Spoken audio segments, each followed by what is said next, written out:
Hai Slur, selamat datang kembali di channel Mamang Story. Kali ini Mamang akan merekap sebuah film berjudul Pamali, yang mana film ini merupakan adaptasi dari serial game asal Indonesia yang berjudul Pamali juga. Di dalam game tersebut, setahu Mamang ada 4 karakter hantu ya. The White Lady alias Mbak Kunti, Tight Corpse alias Pocong, The Little Devil alias Tuyul, dan satu lagi The Hungry Witch alias Leak. Nah, 2 hantu sudah diangkat menjadi film layar lebar Slur. The White Lady di Pamali 1 dan The Tight Corpse di Pamali 2. Nah, di kesempatan kali ini kita akan rekap untuk seri keduanya ya, Pamali The Tight Corpse. Siapkan cemilan terbaik kalian biar makin enjoy nontonnya. Hayu, meluncur. Kisah dibuka pada suatu malam di dusun terpencil yang terletak di tanah Sunda. Ada seorang bapak bernama Mang Ujang yang tengah sibuk menggali kubur sendirian. Terlihat Mang Ujang hendak akan menguburkan banyak mayat tanpa didampingi oleh siapapun. Ia bekerja menggali tanah dan memasukkan jasad ke liang lahat. Setelah mayat dimasukkan ke tempat peristirahatan terakhirnya, Mang Ujang memiringkan tubuh mayat itu ke arah kiblat. Di sini kita pun dapat melihat wajah mayat-mayat itu yang penuh dengan luka borokan hingga bernanah. Ternyata dusun itu sedang terkena wabah virus. Tidak tahu pasti virus apa yang menyerang dusun tersebut, tetapi penyakit itu membuat kulit warga menjadi penuh luka dan sangat sulit untuk disembuhkan. Bahkan banyak warga yang meregang nyawa akibat penyakit tersebut. Kemudian Mang Ujang bersiul, lalu disaut dengan siulan dari warga yang lain.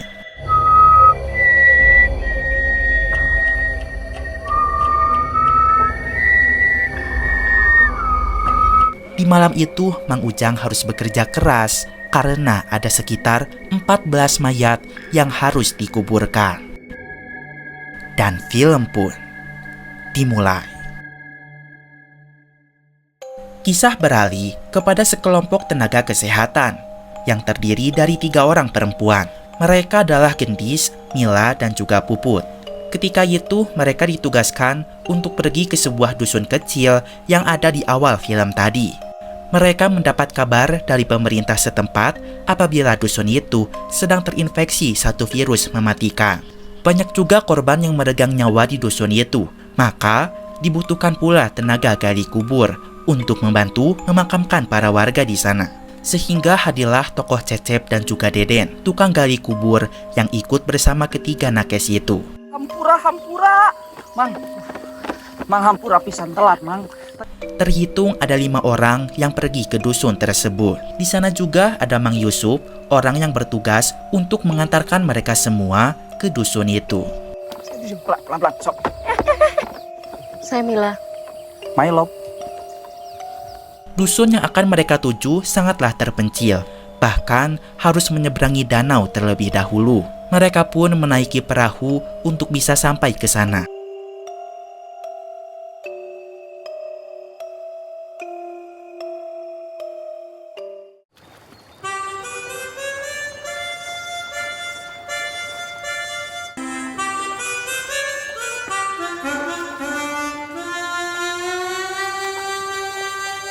Di papan perahu milik Mang Yusuf, mereka melihat ada tulisan aksara Sunda.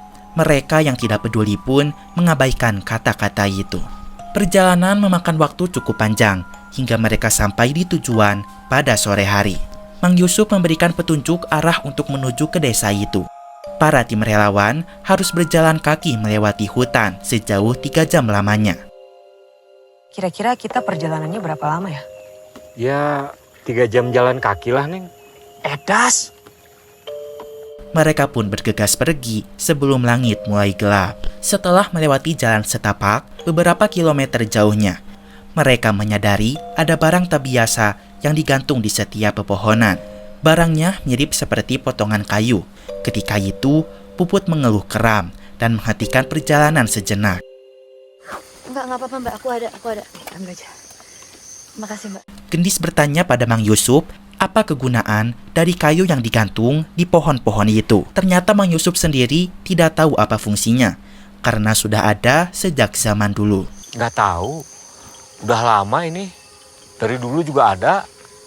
Singkat cerita, sesampainya di sana, mereka melihat dusun itu sangat sepi. Tidak ada tanda-tanda kehidupan sama sekali. Das, sepi amat ini teh, Mang. Warganya pada kemana?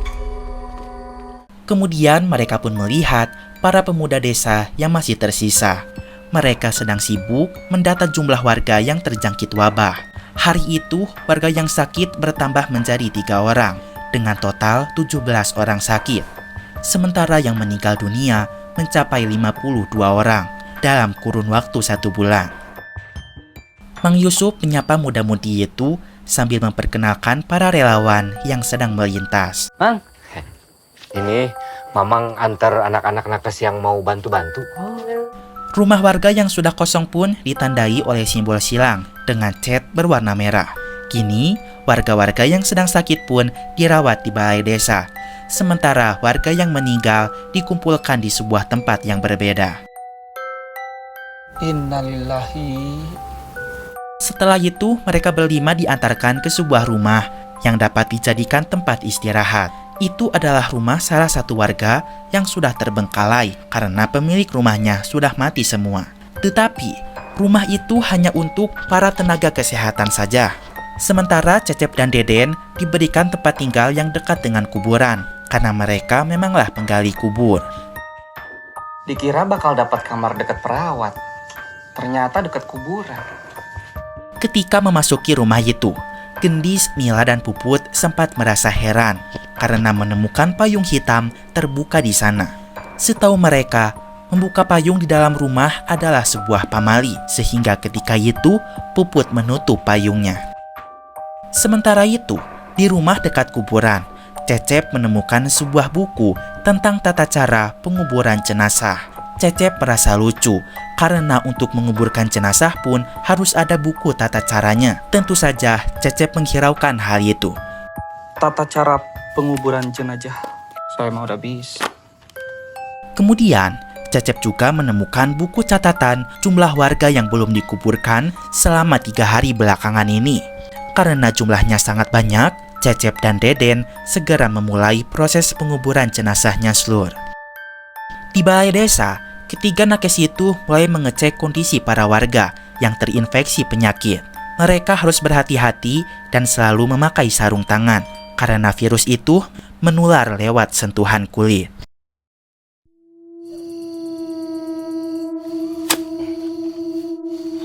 Baru dapat 5 kita, Cep. Heusa kedap Deden. Istirahat heula. Kemudian, keesokan harinya, suasana yang tampak biasa saja seketika berubah menjadi penuh teror. Ketika itu, saat Mila akan meletakkan kamper di ruangan mayat. Seketika bola kamper itu terlempar kembali ke arah Mila. Seperti ada seseorang di ujung ruangan itu. Kejadian mistis memang sudah biasa dialami oleh para nakes. Sehingga ketika itu, Mila hanya berpikir positif dan berharap makhluk itu tidak mengganggunya lagi.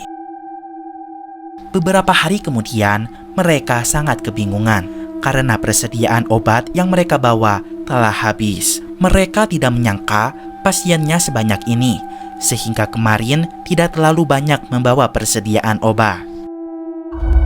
Mila, anti kejang. Mbah, antibiotiknya udah habis, kita nggak bawa banyak. Habis semua. Dia meminta Cecep dan Deden untuk menghubungi Mang Yusuf yang berada di desa seberang untuk mengirimkan beberapa obat-obatan ke sini. Namun sayangnya, sinyal sulit didapatkan di dusun tersebut.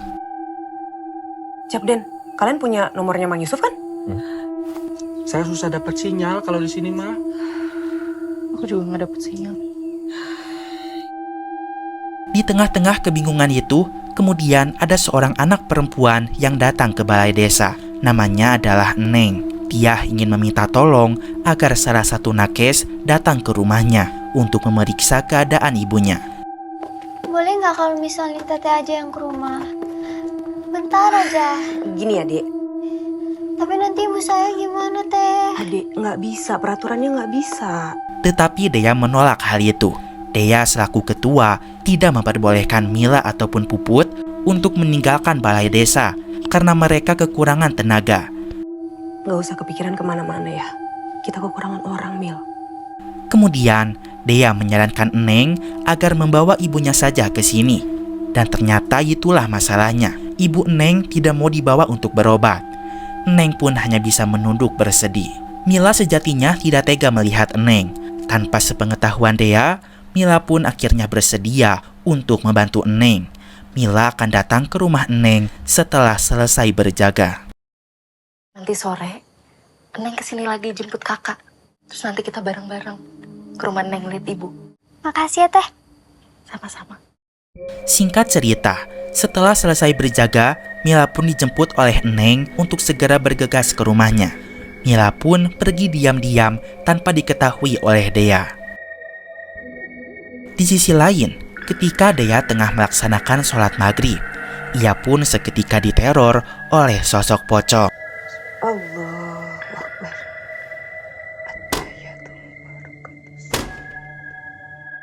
Pocong itu mengikuti bacaan sholat Dea, menampakkan diri di balik kaca jendela, serta mengganggu, berusaha membuat Dea ketakutan.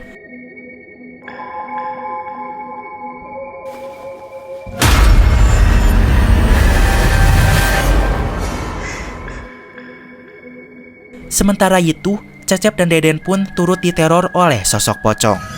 Cecep mendengar ada seseorang yang mengetuk pintu, namun ketika dibuka, tidak ada siapapun di sana. Cecep terus berjalan keluar, kemudian menyalakan obor.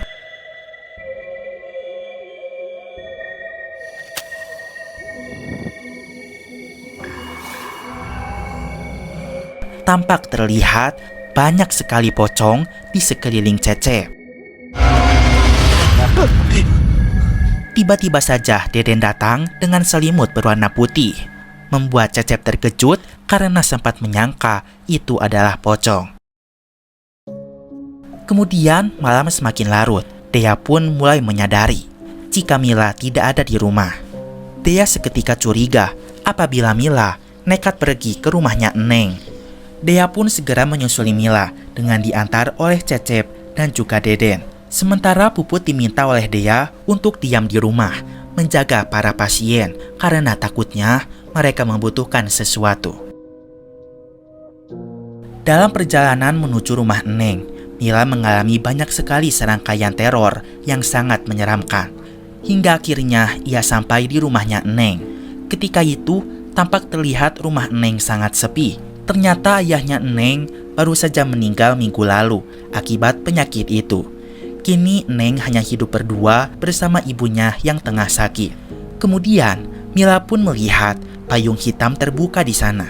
Tidak terlalu memikirkan hal itu, Mila langsung masuk ke dalam kamar untuk memeriksa ibunya Eneng. Setelah diperiksa, Mila menyarankan agar ibu Eneng berkenan dirawat di balai desa bersama dengan warga lainnya. Di sana ramai, banyak temannya. Namun, ibu Eneng tetap bersikeras ingin dirawat di rumah saja. Eneng sangat berterima kasih karena Mila bersedia datang ke rumahnya. Saat Mila akan pulang, ia melihat Eneng seketika bersiul. Ngapain siul malam-malam? Mila merasa aneh kembali karena sepengetahuannya, bersiul di malam hari itu adalah pamali. Eneng pun menjelaskan, para warga di dusun ini akan bersiul untuk menghormati orang yang baru saja meninggal. Kemudian Mila bertanya kembali, mengapa Eneng membuka payung di dalam rumah. Namun untuk hal itu, Eneng pun tidak mengetahuinya seluruh. Mila pun pulang ke pos jaga sendirian, melewati hutan yang sangat gelap gulita. Hanya sebuah senter yang ia punya sebagai sarana penerangan. Ketika itu, Mila pun turut diteror seluruh, yang mana ia berkeliling melewati jalan yang sama secara terus-menerus.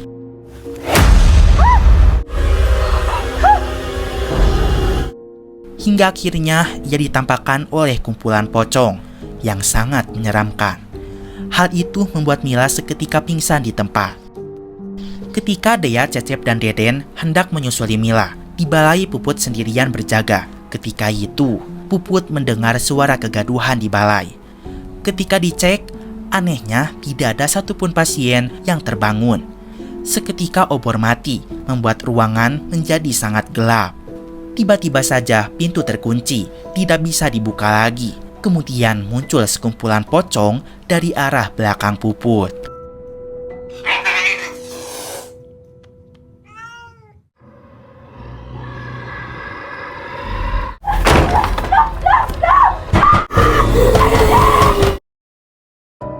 Puput berusaha melarikan diri, kemudian berlari sekencang mungkin. Nahas ia seketika terjatuh, kemudian diseret secara brutal. Secara mengerikan, tangan Puput terputus akibat benturan ujung pintu. Puput seketika tewas dalam kejadian itu. Dari sini kita bisa mengetahui bahwa teror para pocong itu tidak main-main.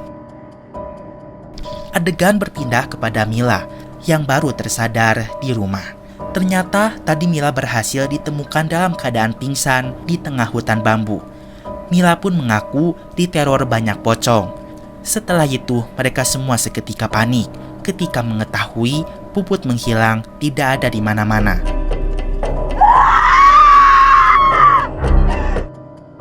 Hingga akhirnya, Dea menjerit sejadi-jadinya karena ia melihat Puput sudah tewas dalam keadaan mengenaskan.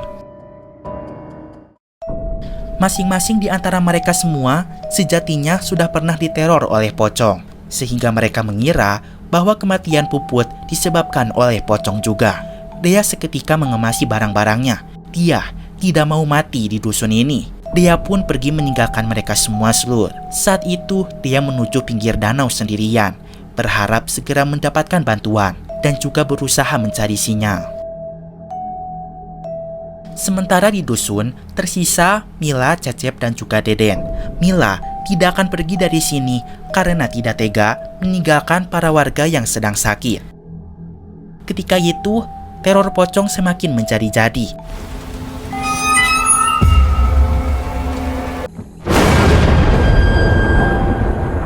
Pocong itu pun merasuki jiwa para warga dalam aksi pembunuhannya.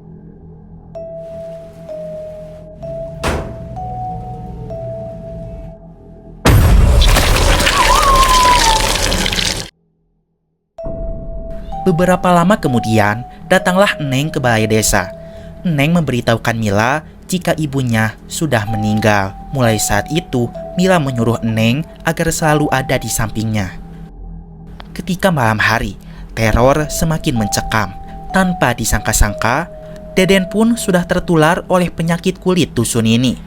Deden tidak mau mati di sini, lalu meminta agar mereka segera pergi dari sini. Sementara, kini pocong-pocong itu secara gamblang menampakkan wujudnya kepada mereka semua.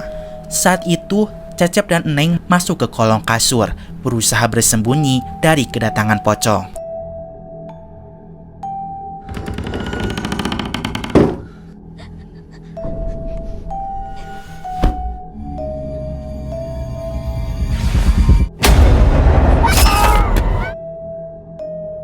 Sementara di sisi lain, Deden berusaha mencari bantuan agar segera bisa keluar dari dusun ini. Ia pun mencari sinyal untuk menelepon Mang Yusuf yang ada di kampung sebelah. Beruntung sinyal didapatkan, namun tepat berada di atas sumur, sehingga Deden sangat berusaha untuk menggapainya. Ketika itu, Deden pun berhasil menelepon Mang Yusuf. Kemudian ia meminta untuk segera mengirimkan bala bantuan. Tidak lama kemudian, nahas Deden ditarik hingga jatuh ke dalam sumur. Mila pun menemukan Deden sudah tewas mengambang di atas sumur.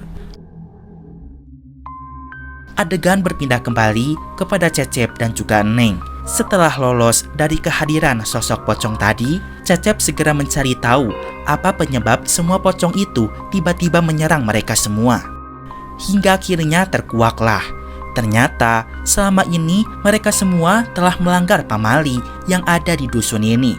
Di buku tata cara penguburan jenazah, Cecep baru tahu jika warga di dusun ini menguburkan mayatnya secara terbalik. Kaki dulu baru kepala. Sementara Cecep dan Deden tidak melakukan cara tersebut. Hal itulah yang membuat mayat para warga bangkit menjadi sosok pocong.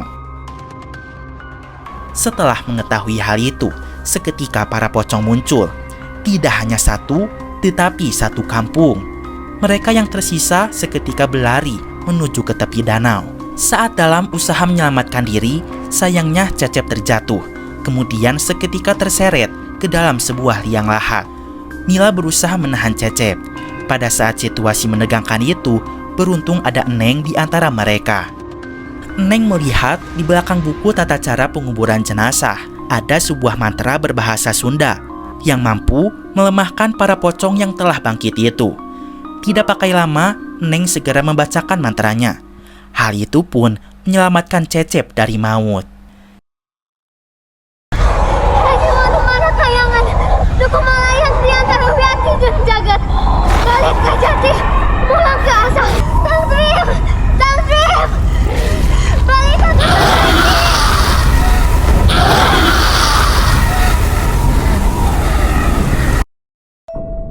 Tidak lama dari itu, matahari mulai muncul bersamaan dengan perahu Mang Yusuf yang datang dari desa seberang. Akhirnya mereka pun bisa melarikan diri dari dusun pocong. Eneng pun ikut bersama mereka dan akan tinggal dengan neneknya Cecep. Setelah beberapa lama merenung, akhirnya Cecep menyadari suatu hal.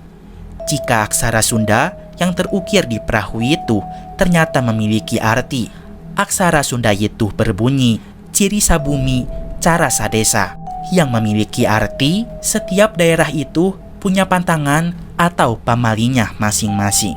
Tulisan itu artinya apa? Ciri Sabumi, Cara Sadesa. Setiap daerah punya pantangannya masing-masing. Intinya, pamali di setiap desa itu berbeda-beda Slur. Di desa lain, bersiul di malam hari dianggap pamali. Tetapi di dusun tadi, bersiul adalah sarana untuk menghormati orang yang baru saja mati. Kemudian, payung dibuka di rumah umumnya adalah pamali. Tetapi di dusun tadi, payung sengaja dibuka untuk melindungi dari suatu hal yang buruk. Dan yang terakhir, di desa tadi, jenazah yang tidak dikuburkan secara terbalik dianggap sebagai sebuah pamali dan mengundang malapetaka. Film pun diakhiri dengan para tim SAR yang melakukan evakuasi ke dusun pocong karena viral sebuah berita menghilangnya 2 nakes dan 1 penggali kubur di dusun tersebut. Kemudian tim SAR itu bertemu dengan Gendis yang ternyata masih terjebak di sana. Dia seperti orang gila yang terus berlari karena ketakutan. Dan film pun berakhir.